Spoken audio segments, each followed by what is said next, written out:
Hey, my name is Mark Woodham of NW Studios in Burnsville. I'm a metal/woodworker. I actually got into metalworking by ways of blowing glass. I studied glass blowing at the University of South Carolina. Upon graduating, I really wanted to open up my own studio, but didn't have the money to do that. So I taught myself how to weld and construct all the equipment necessary to start a glass blowing operation. Early on, I would incorporate the metal into the glass sculpturally. Really enjoyed that part of it. But after about 30 years, I decided to make a career change.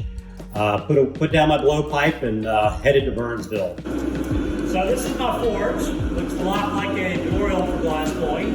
When I moved up to Burnsville, this is the first piece of equipment that I made to get my studio going. I built it with a door on the front, as you can see. And there's a door on the back as well. Having a door on both ends allows me to create longer pieces. If I'm doing a railing or something that's a twisted bundle, I can bundle that mass together, put one end in my vise, and actually feed the forge over. It'll heat it up at about 1.5 foot increments as I'm slowly twisting the metal. I'll slide the forge further down that bundle and keep the bending process going. It's basically a cylinder that's cast from a sono tube and castable, which is a high temperature cement basically, and a squirrel cage blower on the side. Now the burner that's on here is actually made very similar to a glass blowing burner. Works well. It doesn't really create too much of a hot spot. The refractory in it really reflects that heat back into it. Another great thing about it is it takes about 15 minutes to get it up to temperature. If I need to take a break, I cut it off, come back to it, cut it on. It still holds that heat nicely. Cut it back on in just a few minutes. It's back up to temperature and ready to go.